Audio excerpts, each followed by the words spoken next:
Hello and welcome to On the Kerbs. I'm your host, Timo Albers Daly. Joining me this week for a brand spanking new episode is American racing driver Sally Mott. We caught up recently to chat about how she initially tentatively stepped into the world of motorsport, how her journey has now been catapulted forwards thanks to some awesome opportunities, her experience with IMSA and NASCAR, her ambitions for the future, and a whole lot more. I hope you enjoy our conversation.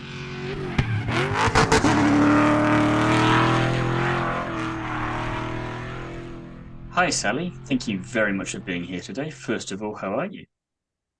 I'm great. Peak of my career right now. I'm doing awesome. Just living the dream. Love to hear that. That's excellent. Before we get to the peak, though, I'm going to go all the way back to the very beginning and ask the cliche question that is, what first got you interested in motorsport? Well, my dad, he's been racing since he was 8 years old. Started in karting. He's now been doing it for about 40 years. He's a multi-level national champion. So I kind of grew up around it. And I remember watching on the TV when I was little. I would hear, oh, Lewis Hamilton, Hamilton this, Hamilton that. And he was always watching F1. And I'm like, who's this Hamilton guy, right? It was just normal to me. Like that was like a household thing, right? And he would take me to the go-kart track when I was about 8 years old, and I would drive around. He wouldn't let me practice the wrong line, though. He made sure that I was driving the right line, and he didn't want me to practice the wrong thing. And so he's like, well, do you want to race? And I'm like, I don't know. I'm a little bit scared. I'm like, why was I scared? I guess I didn't want to race against the boys and get crashed into or whatever. I was just looking at all the negatives. And again, I was only 8 years old, so I didn't really Yeah, know. like I say, And you can cut yourself a bit of slack maybe there. exactly. And he didn't want to be the dad to push me into something. And because that's what his dad did, he pushed him into karting, and it made the sport no fun, right? He didn't want me to get burnt out on it. And just because it was his passion doesn't mean he should push it on me. And so whatever. Fast track, when I turned 15, I'm a few years later, my mindset changes and I'm like, whoa, dad, that was pretty cool. Like, can we do that? Can we go racing again? I want to race for real this time. And he's like, oh, heck yeah. Like, keep in mind, like my dad, he wanted a boy, right? He wanted a name. He had the name ready and everything. Fast Freddy. The boy's gonna be the race car driver. Turned out to be a girl. Now I'm Mustang Sally, right? And so when he I heard was going to that, say, what was your name? I was thinking if we're going to go for the alliteration, maybe Speedy Sally, but Mustang Sally sounds a lot better, I think, actually. I'm glad you're in charge of that one. well, it's from the song. Are you familiar with the song? I don't know. A lot of people have not heard it. It's I'd say called maybe Mustang not then, Sally. so I'm going to have to look at it Yeah, now, though. you should. You definitely should. Um, no, but so I said, hey, I want to go racing. Um, and in his mind, he was like, yes, like finally.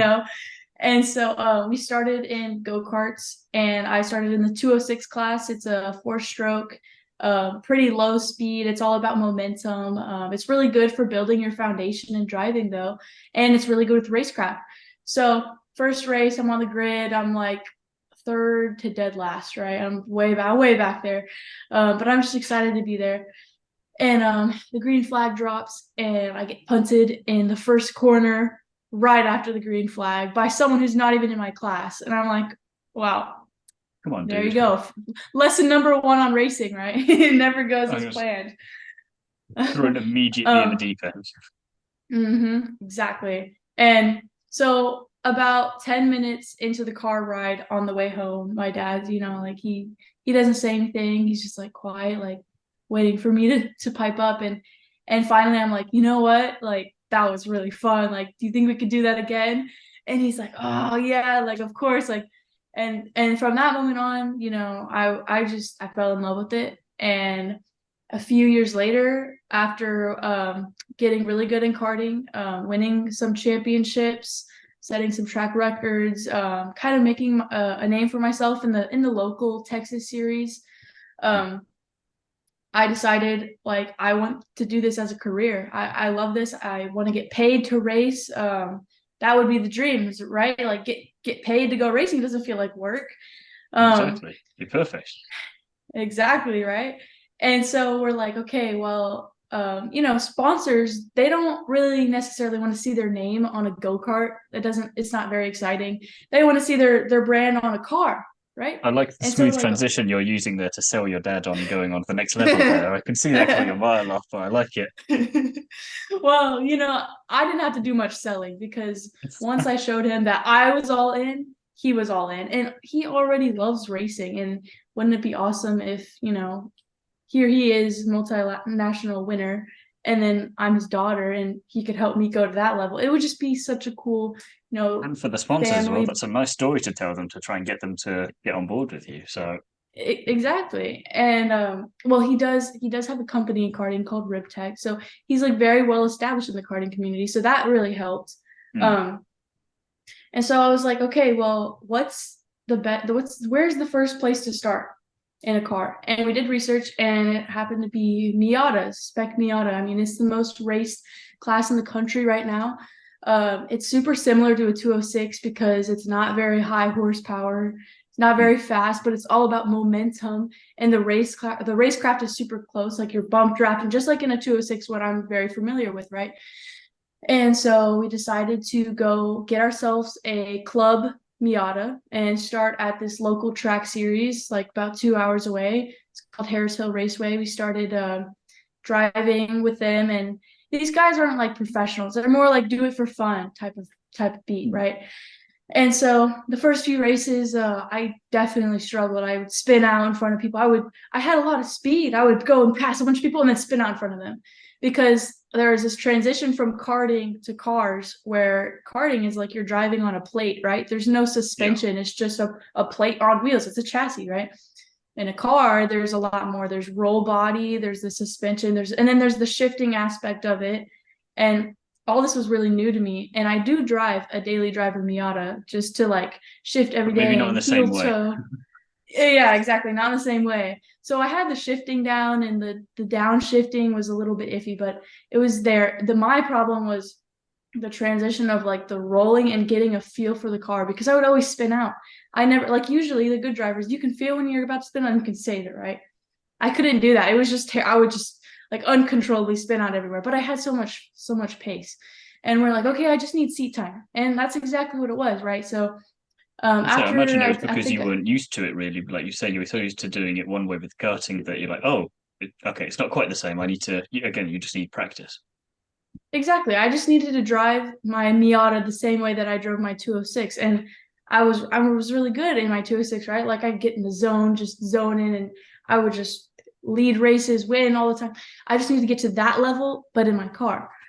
And so after about 9 to 10 races at Harris Hill, I won. I started winning, and I quickly outgrew that series. And I'm like, okay, I need to start driving with more professional level drivers that will actually challenge me, right? And so we had an NA. We turned that club car that was an NA into a NASA/SCCA car. And I ran my first NASA race with that NA. And keep in mind, every other car on the grid was an NB.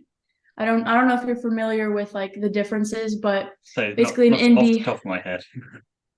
Well, an NB has, like in general, an NB has more torque. They're supposed to be faster. NA so you're kind of not necessarily better. a different class, but you're not up to on the same specs essentially.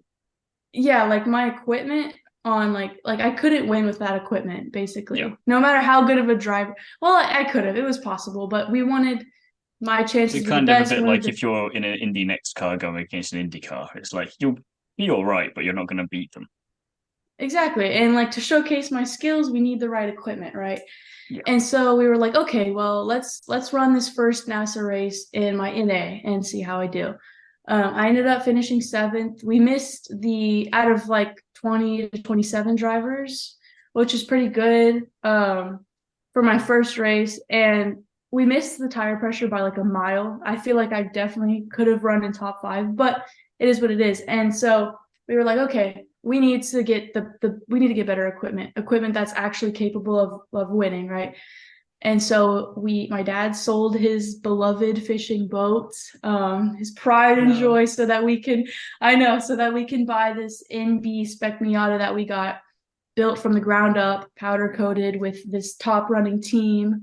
It ran us up about 50 grand, right? But we sold my other car and sold his boat. And we were thinking that we would get sponsorship to make it happen, but he had to sell his boat.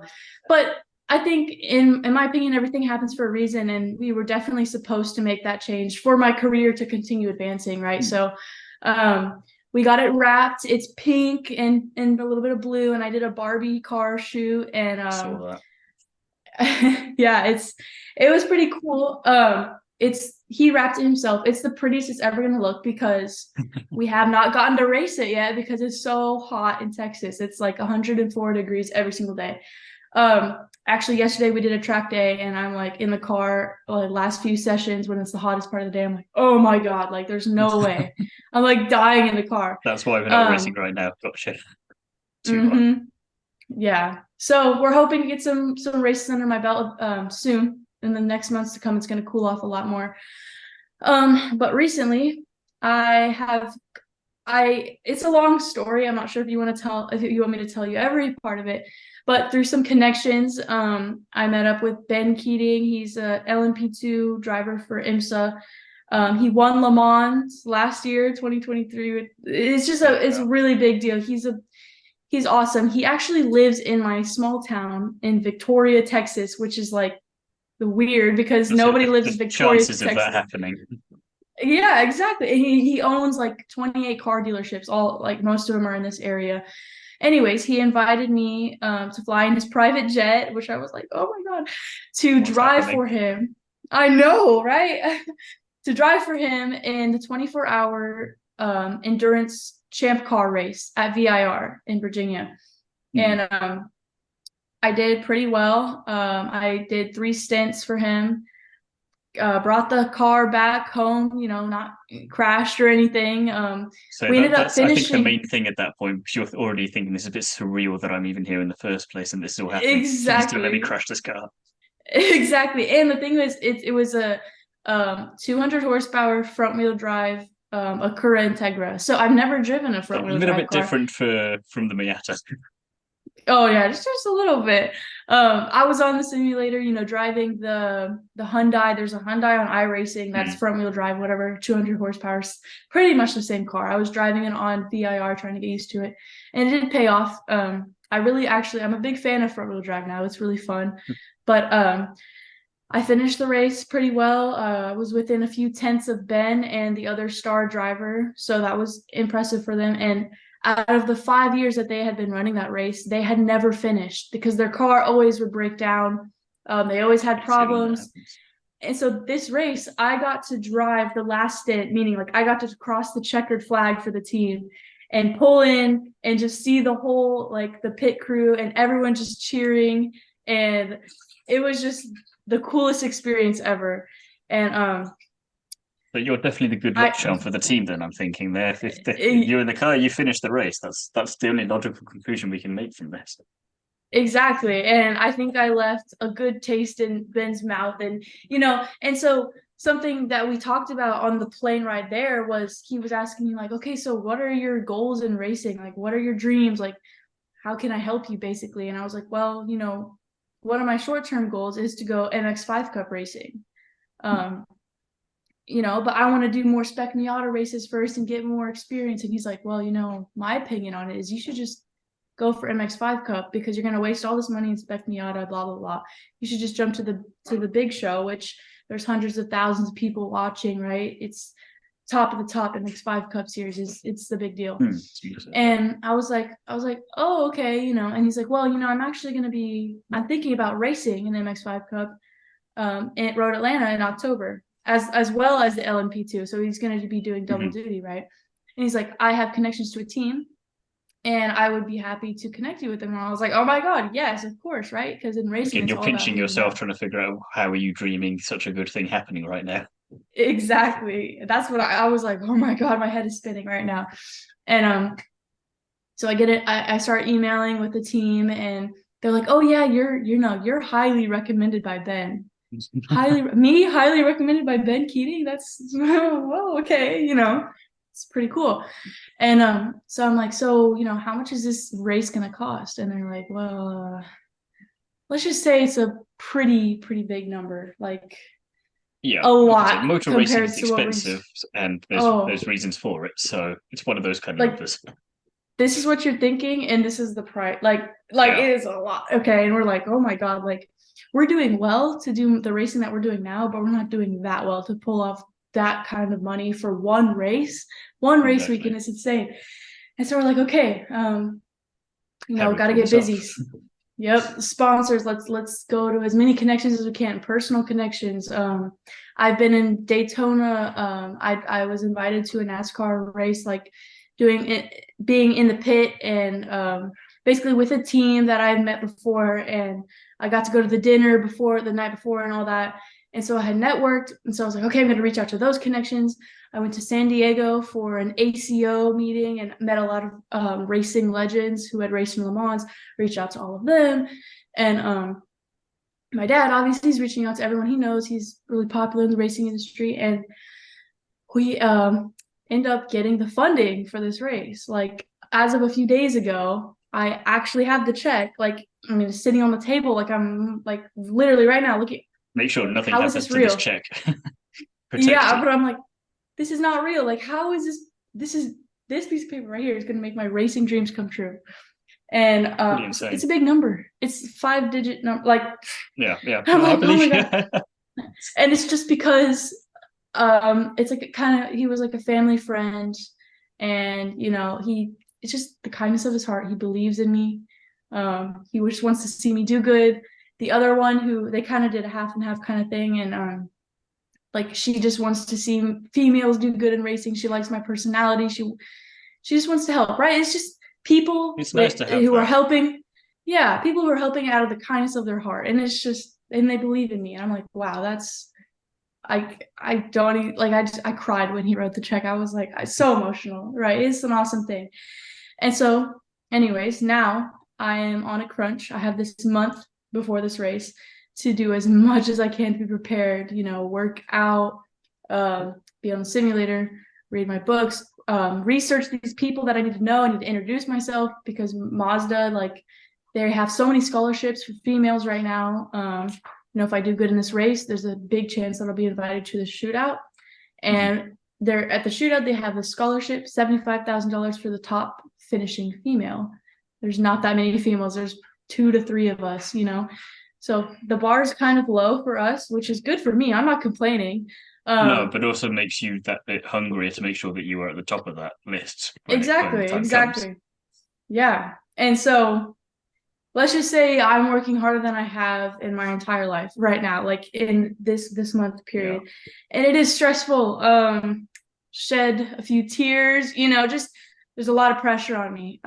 This could kind of make or break. There's so many people watching. If I do good, which doing good for me would just be not crashing, finishing clean, improving my lap times, making connections, networking, basically just not having any negative impressions, right?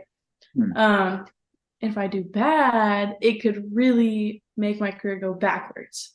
So and I suppose it depends on what bad looks like as well, because like you say, there's, in the same way that doing good has different definitions necessarily, it's not necessarily you're going into it expecting to like set new lap records and be winning everything across the entire weekend. It's obviously, you're not going to complain if that happens by any stretch of the imagination, but there's all these kind of other ways that you can win at it, and these other negatives, if they happen, it depends on the circumstances around them as well, and how you can turn those around into something that could actually be a benefit to you. But it's, again, like you say, important time. And also, just, has it sunk in yet as a thing, or do you think that's going to be after the weekend itself, when like, okay, this whole month of training and everything that came from before it to lead into this, and then this whole weekend, did that actually happen, or is this just some kind of fever dream, or have you kind of accepted it already? I think the part of all the pressure and the expectations, I feel like I'm making these expectations up in my head, because no one's going to expect me to go out and freaking win, right? They're going to expect me to not do great. It's my first race in an MX-5 Cup car, which I heard they're really hard to drive, super snappy. But to answer your question, yes and no. Like the pressure of it has, because I'm feeling it hardcore right now. Like it's motivating though. It's motivating me to wake up early in the morning, go out, do my running or go to the gym, whatever, make all these calls. Like I feel motivated more than ever. But as far as like being excited for the opportunity and like, oh my God, like I'm gonna race them, I'm kind of in disbelief. I'm like, there's no way that's happening, right? Like in my head, I'm like, no, there's no way it's happening. I still feel the pressure to, yeah, I still feel the pressure to like be prepared, but I'm like, I'm gonna be prepared, but like, this isn't happening. What? Like, no way. Yeah, I think it's one of the things that's different when you then arrive at the track and it's all very real in front of you. And obviously, it makes sense that you would be there because that is what you've been preparing for this entire time. But being there, I feel like there's just that different energy and that different feeling then that you're like, oh, it's happening now, or I'm in the middle of it. And just then trying to keep that focus that you've been having from before and that motivation, be like, let's not overthink this. You knew you were coming here. Let's get on with the job. Exactly. And I think I'm like a chronic overthinker. And so I make things more of a big deal than they really are. And also, I'm not sure, have you heard of imposter syndrome? Yes. I feel like I'm experiencing a little bit of that where I'm like, I don't even deserve to be in this spot. And I'm kind of doubting my abilities. And I know I can do it. It's a lot, especially right now. Every racing driver has that at some point, especially when they're getting a new challenge like this, like you say. And there's both a lot of pressure and no pressure at all, depending on the day and the mood that you're in, I suppose, and how you're feeling toward it. Because, like you say, you will probably have very different expectations to what you want to happen to what other people will have. But equally, if he hadn't, he wouldn't have recommended you and flown you out and all of these other things and written you the check if he didn't believe that you were good enough in the first place. And you wouldn't, like, if you weren't good enough for yourself, he wouldn't have noticed you. So you must be doing something right. Yeah. So it's just, again, trying to have that reinforcement in your head about it. I think it's probably easier said than done from me rather than you. Yeah. Sometimes I have to like step back and look at myself at a different perspective and be like, like all this stuff is happening for a reason, and these people believe in me for a reason. I just need to believe in myself and stop overthinking, because this is a great opportunity and a lot of positive things are going to happen from it. I just need to stop thinking about the negative. Easier said than done, but I reckon you can. I think if exactly. you've got that discipline, then you can make that happen for certain. Yeah, for sure. So I'm curious then, you're a Birel factory driver. How did this come about, and how does this fit into everything you've just mentioned? So when you say a factory driver, I'm a factory driver for Birel, but that is karting. That's not So that's the karting side of things. Okay, right. Yeah, that came about after I spun. I had a massive crash, I guess you would say, at NOLA Motorsports. I was running TSRS, which is a regional Texas series, televised and all. I have the video. I actually pirouetted through the air 4 times. Like if you think of how a frisbee moves, right? Like in the air. Impressive. That's what I did. Yeah, I guess you could say that. I didn't mean it was kind of a freak accident. I didn't mean to do it. My tire, like usually your side pods bump off, but my tire had like caught in between the other guy's tire and propelled me. I like literally went off his head, propelled me up in the air. And then I landed and my head almost hit the axle. Like I got whiplash from all different angles. It wasn't as bad as it looked. I didn't even know what happened. The video kind of went viral. Like it got like 40,000 views on Facebook, which is natural kind of crashing you're going to do, to be fair. So I can understand why this was the case. Yeah, it was. I mean, I see myself on TikTok videos, like a 206 driver crashes and stuff, and I'm like, oh my God, that's great. I know her. But yeah, I was like, but yeah, after that had happened, I like looked up. I like put my head up. I hit my head like really hard, and I was seeing stars. And I was prepared. I was preparing a lot for that race, and I had really high expectations. And so I looked up and I saw the pack had driven away, and I was like, I just started crying because I was like, there's no chance I'm gonna win, obviously. So I drove like 2 more laps, and I was like bouncing in the car because my axle was totally bent. It was totally messed I'm up. kind of impressed you managed And to get back out there for a couple more laps, considering what you've just said you've been through there. So, fair play. I mean, but the thing is, like, people say that, like, oh yeah, it's impressive, but I'm like, at the time, I had no idea how bad it really was. I Oh, kept but I on mean, driving, I'm and I just saw even my thinking the kart is just impressive that you thought that seems all right. I can drive that off, and the kart lasted for as long as it did. I mean, I couldn't let that go. I couldn't let the idea of not winning go. I was like, no, I'm gonna drive Okay, myself up you there. never know. Something else could happen to someone else. I can still do this. It's all right. Yeah, exactly. Maybe the whole pack will spin out and boom, I'll win by default. I don't know. But I was driving by the pits or like the grid because everyone was watching. That was one of the big races. 206 is the racecraft is super entertaining, so everyone watches. And so I was driving by, and my dad was like, what? Like, are you okay? Like, come in. You Yeah. need to come into, like, no. Like, and so I came in, and he's like, are you okay? And I got checked by the EMT, and I was fine. I was like, yeah, I don't really know what happened. And then he showed me the video, and I was like, that's me? Oh my God. Like, yeah, I didn't realize how bad it really was. And then the broadcasting network or whatever, they're called Kart Chaser. They live stream all the races, and they announce the races. They texted me on Instagram. They're like, hey, like, can you come do an interview because we want to see like if you're okay. Like, that was a gnarly wreck, right? We want to see if you're good. And I was like, oh my God, like, I'm getting a lot of publicity right now. And everyone was coming up to me in the paddock, like, oh my God, are you okay? I felt like a celebrity that day. Like, it was weird. I But mean, it you didn't wasn't for even like notice the anything right. major happened up to that point until you saw the video. Like, yeah, of course I'm fine. Why wouldn't I be? Yeah, exactly. And I was like almost famous for a day, but not for the right reasons. Like, that's not why I want to be famous, because I crashed. I want to be like up there because Yeah. I'm fast and good and whatever. But I was like, whatever, I'll take it. And so I did an interview, and then I was driving on a Birel. That was the chassis at the time that I was driving on. And so my dad actually has good connections with Birel and whatever. And so they messaged me, and they offered me a new chassis and new suit and blah blah blah. And they're like, you know what, like, we want you to be a factory driver for us now. And I think he saw potential in me, my speed. Obviously, I guess Style it points. helped that I got into an incident. I think he maybe felt a little bit bad, wanted to help me out because my cart was, the chassis was bent. It was, was gonna need a new one anyways. And so he wanted to help out, and it had helped that I had talked to him before the race too. Like, I was in the trailer, like, networking as you Watch do at this. races. Yeah. I mean, I wanted him to be like, to see me win, but whatever. It's not what I meant, but also this worked out in another way anyway, so it's kind of fine. Yeah, I mean, again, everything happens for a reason. I'm Yeah. a strong believer of that, especially after starting my racing career. I've learned so many life lessons, and that is one of them, because some weird stuff has happened, but then later I find out why it happened, and I was like, oh, that makes sense. That needed to happen for this to happen, right?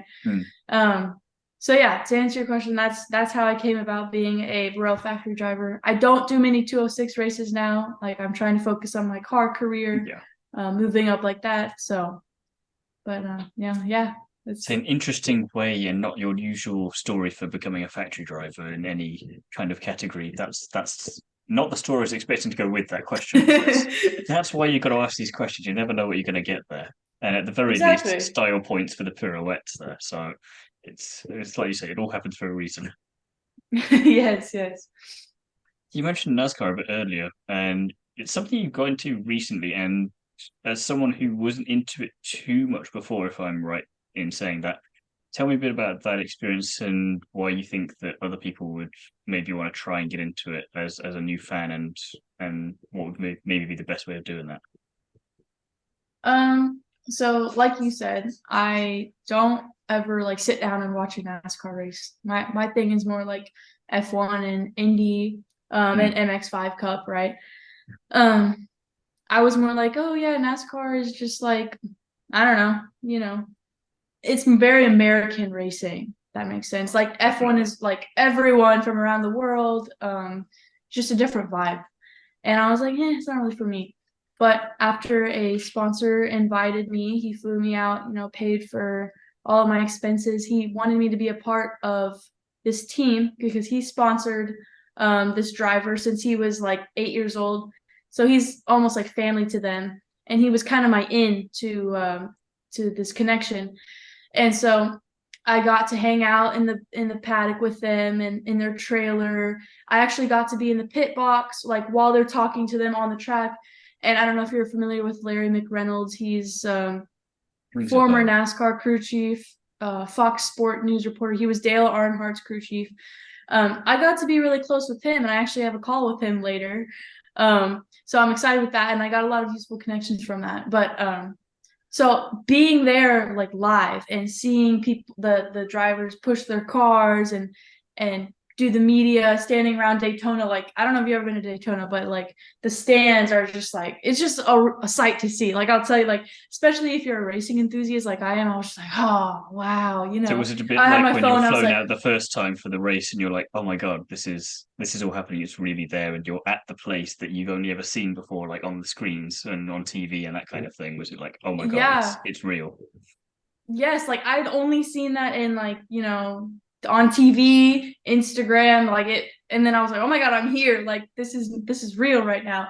It was just cool. My jaw was on the floor like the whole time. And I was trying to conceal my fangirling. I didn't want to be like, oh my God, oh my God. So I was like, play it cool. But in my head, I was like, oh, you know. Inside, you're just losing it.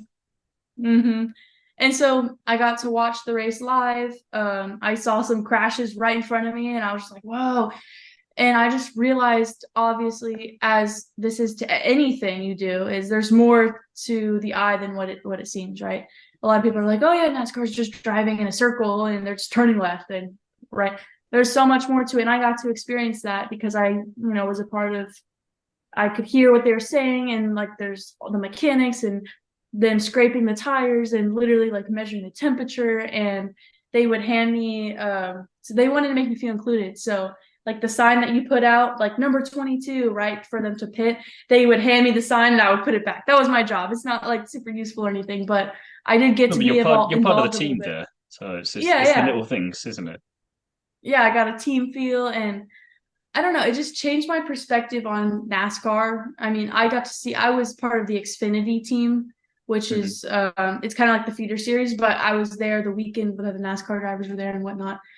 So it falls under the same category, but I don't know, it just being there live. I mean, I feel like you could make anybody a fan of motorsports if you just invited them to a race to see how cool it really is. And that's kind of what happened to me. I was like, oh my God, this is like, I'm gonna watch every race from now on. Like I'm a fan. So you've I got don't to think I maybe see it to believe it a bit, and to be just yeah. getting that full atmosphere about it, I think. And you just have to sit down and commit just for one race and just see, like, again, maybe it isn't then for you, but I think you need to give yourself that full experience and full exposure to then be like, okay, I can make a solid decision on this one way or the other. Yeah. And I don't see myself driving for NASCAR or doing NASCAR related things. I think I have my route like pretty clear in my mind of what I want to do. But if I got a ride to do it, why not? Like if I got a paid ride I'm not going to turn it down, you know, it's racing is racing. But no, So you never I know have a what whole kind of level of experience you respect. get in NASCAR, for example, could help you in a different category. So it's all seat Exactly. time. You're always learning something that you might be able to apply. So, like you say, why not? Why wouldn't you? No, for sure. Exactly. Right mindset about it. So then, your aims for the future. You say you've got this path kind of clearly set in front of you. We obviously know what the next immediate challenge is for you, but what's kind of the end game plan for you if you have one? What's your kind of what are you aiming for in the distance?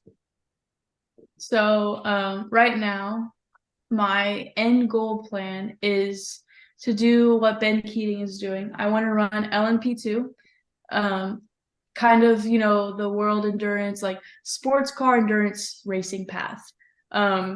I really like doing the 24-hour, the Champ Car. I know it's a Champ Car race is kind of a club series level, but I really like the endurance racing. I'm always doing sprint racing, so it's like shorter periods, like 45-minute race, make as many passes as possible. Endurance racing is a different mindset for sure.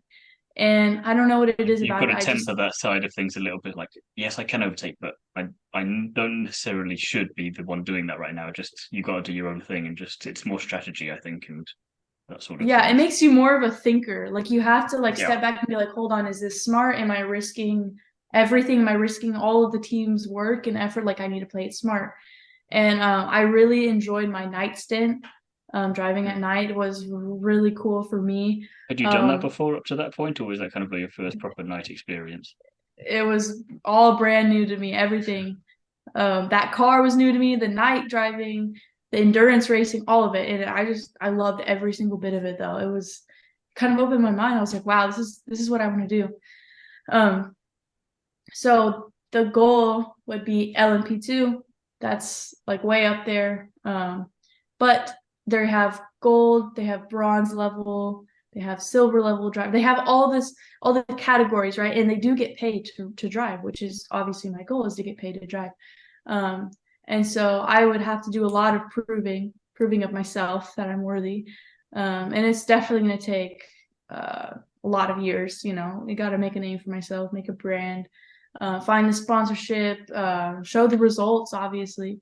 But that's my goal, and you know, I can dream, and I hope it works out. But again, everything happens for a reason. So.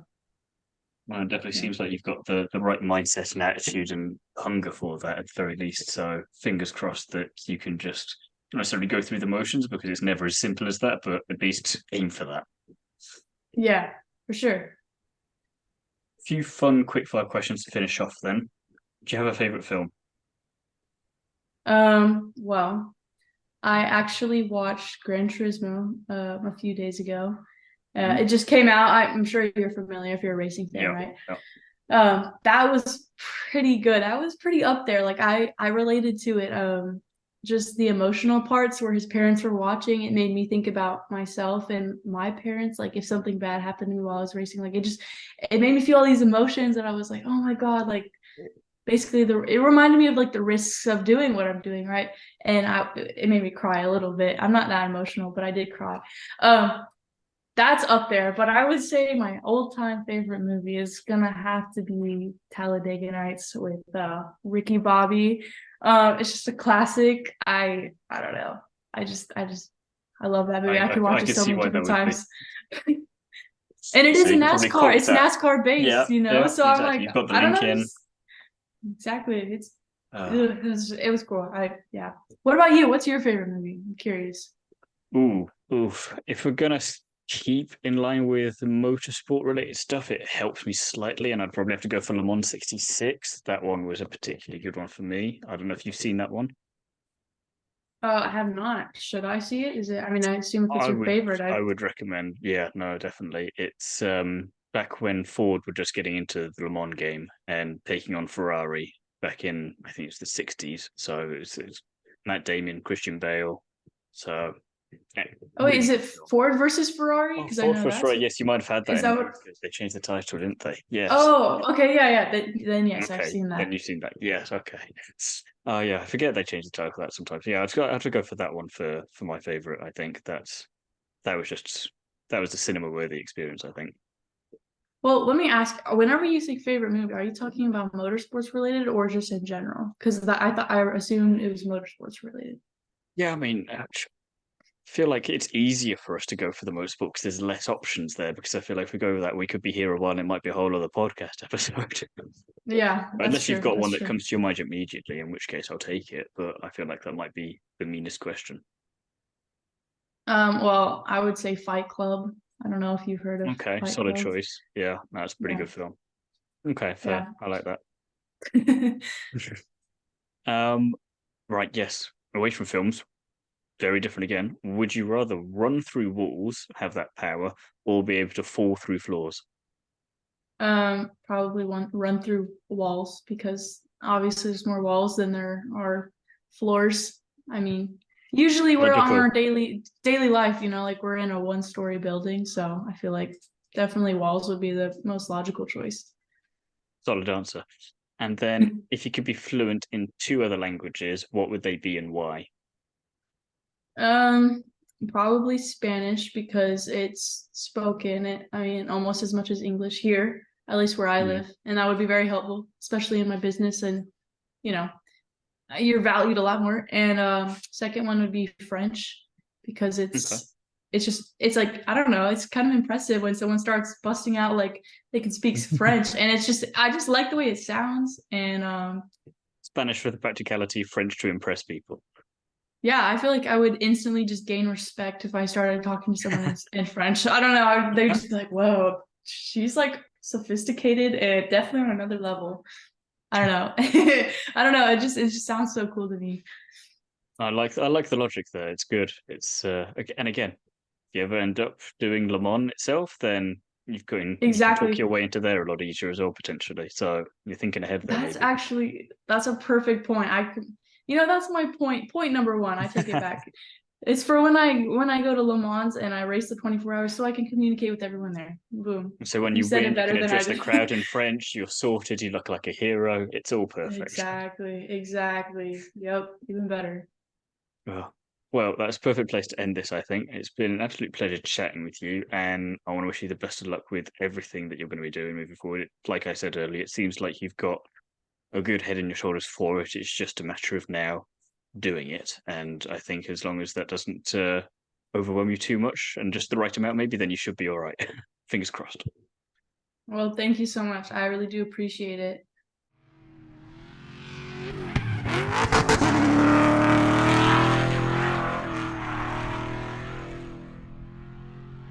Thanks again to Sally for coming onto the Kerbs with me.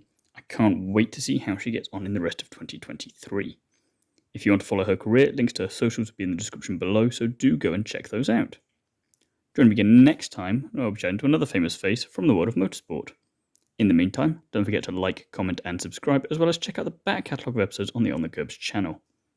If you want even more from me, you can listen to me chat about everything Formula 1 over on the Undercut Podcast, as well as delving into the world of Nitro Cross over on the Nitro RX Podcast. Both are available wherever you get your podcasts. As for written content, I currently write for Is It Fast and Paddock Sorority, so be sure to check all of them out with the original pieces released each week. All of the information links for those will be in the description below, as well as my Instagram handle if you want to go and follow me there. Thank you very much for listening, and I'll be back soon with another episode.